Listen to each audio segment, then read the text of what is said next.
Maido! Hi there, Japan fans. In today's show, we're going to talk about openings.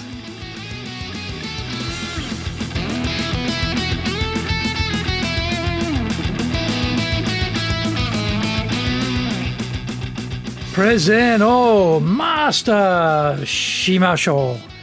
This is the 5th year of the Presentations Japan Series podcast, and we are beaming around the world to you from sunny Minato-ku in Tokyo. And I'm your host, Dr. Greg Story, your corporate coaching and training guy committed to your success, the president of Dale Carnegie Training Tokyo, Japan, and 3-time best-selling author of Japan Sales Mastery, Japan Business Mastery, and my new book, Japan Presentations Mastery. All are available on Amazon. Through this podcast, I want to help you become a better speaker who is clear, confident, persuasive, and highly influential with those around you. Don't forget to subscribe and share this podcast with your family, friends, and colleagues. We are not being sponsored by Libsyn, but we value your privacy, which is why we have our podcast hosted by Libsyn, who, unlike many other podcast hosts, have a strict policy that does not allow access to your private information by anyone. Here is our daily podcast lineup on iTunes. Mondays, the Cutting Edge Japan Business Show. Tuesdays, the Presentations Japan Series. Every second Tuesday, the Business Tatsujin no Oshie Show. Wednesdays, the Sales Japan Series. Thursdays, the Leadership Japan Series. Every second Thursday, the Business Pro Podcast Show. Fridays, the Japan Business Mastery Show. And Saturdays, Japan's top business interviews. This is episode number 264, and today we are talking about opening our presentation, part 1. First impressions are now down to 7 seconds or less. Our opening begins from the moment we introduce, even before we get up on stage or move to the center of the stage. We must walk briskly, confidently, and elegantly to our speaking position. I remember seeing US President Biden on television walking very swiftly to convey he was still dynamic despite the years and the grey hair. He was trying to control a narrative about his suitability to be the US president. He understood the power of first impression. As speakers, we must understand the speech starts well before the speech. When we write for the event information and what we hand over to the MC to read about us on stage are all setting up a first impression. The conversations we have with the attendees before we speak are all building a first impression. What we do on stage is important. If there is a logistical changeover of laptops or files, try to get somebody else to do that so that you can get straight into your opening. We are wasting valuable first impression seconds with our head down looking at the laptop screen rather than looking at the audience. We need to be able to move straight to the center of the stage and get going with our well-designed opening. We have to be able to stay the hands of the restless in the audience to not go for their smartphones and disappear into the world of the internet. The first words out of our mouth have to grab the attention of the audience. So we must raise the vocal strength of our opening to break through the mental distraction of our audience members.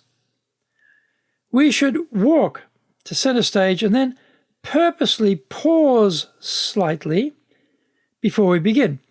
This raises the anticipation level of the audience and quietens any chatting that may be going on in the background. How can we start? What should we say? How do we do it? Let's explore some techniques. The captivating statement technique uses 3 methods to get the audience engaged. 1. Analogy. This is where we are trying to make complex subjects more easily understood by comparing two things which have no natural connection with each other. For example, launching a strategic initiative is like driving a car. Learning to drive a car looks easy, but in fact is quite complicated. Launching the new strategic initiative looks easy on paper, but we need to expect or require a lot of good preparation in order for it to be successful. We open with the analogy statement and then explain the analogy to make the point clear for the audience. Find out more when we come back from the break.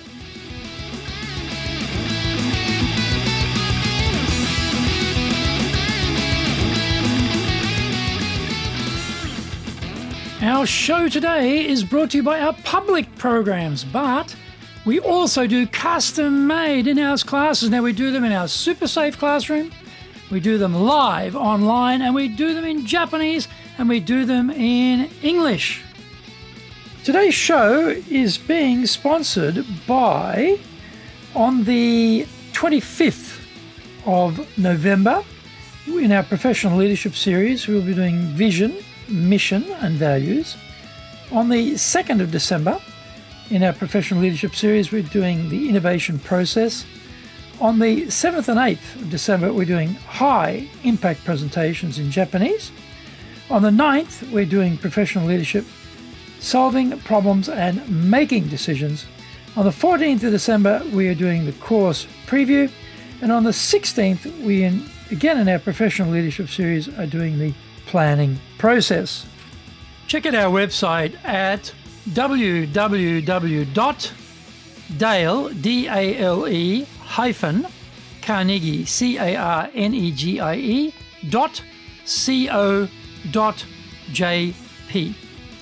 Lots and lots of value for you there. Now, to do better in Japan, email me at greg.story@dalecarnegie.com. Get my best-selling books, Japan Sales Mastery, that's the Bible for selling in Japan, and Japan Business Mastery, and my new book, Japan Presentations Mastery.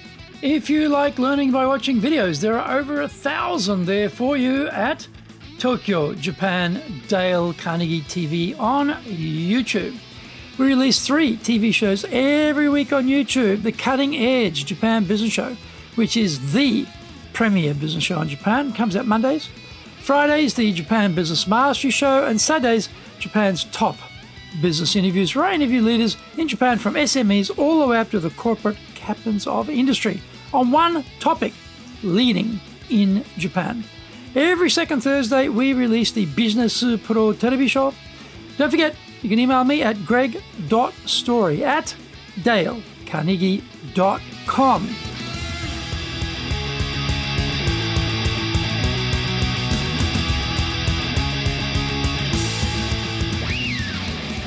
Welcome back. Number 2, Startle. We use this to grab attention by introducing a pattern interrupt with our audience. We provide some information which is not only new but potentially shocking. For example, the latest statistics are clear. We are running out of young people in Japan. If we don't get busy planning to win the war for talent, we will go out of business. This will get everyone's attention. People are vaguely aware that we are seeing a decline in the population in Japan, but here we are connecting it to the very survival of the organization. Number 3, good news. This relaying of some good news will lift the positive feelings of the audience for the talk to come. We mention some industry statistics or consumer trends or R&D breakthrough news. There is always a lot of doom and gloom in business, so going the other direction is also a great way to grab attention. They are now anticipating this will be a valuable talk. Number 4, the question technique has 3 aspects. Gain information. We can ask a real question, which requires an answer, by having the audience raise their hands. This gets audience involvement, which is good, but we shouldn't overdo it. get participation. Raising hands, calling out answers, getting people to stand are all good physical actions to have the audience feel part of the talk. Again, don't overdo it. Create agreement on a need or interest. We could also ask a rhetorical question, which doesn't require an answer from the audience because we are going to supply the answer. This allows us to get everyone engaged with their thoughts on the topic. We ask it in such a way that it is easy for the audience to agree with. The opening has to be planned carefully.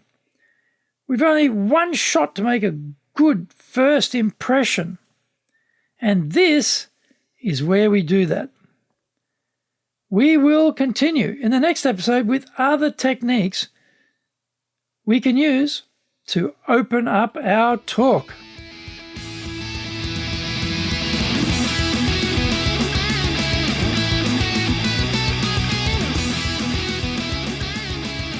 Thank you for joining the Presentations Japan series. If you got value from today's show, spread the love around and share it with your family, friends, and colleagues. Don't forget to subscribe and share this podcast. Immediately apply what you have learned today, use it, and go out there and become a presentations legend. Remember, I'm your corporate coaching and training guy in your corner, committed to your success here in Nippon.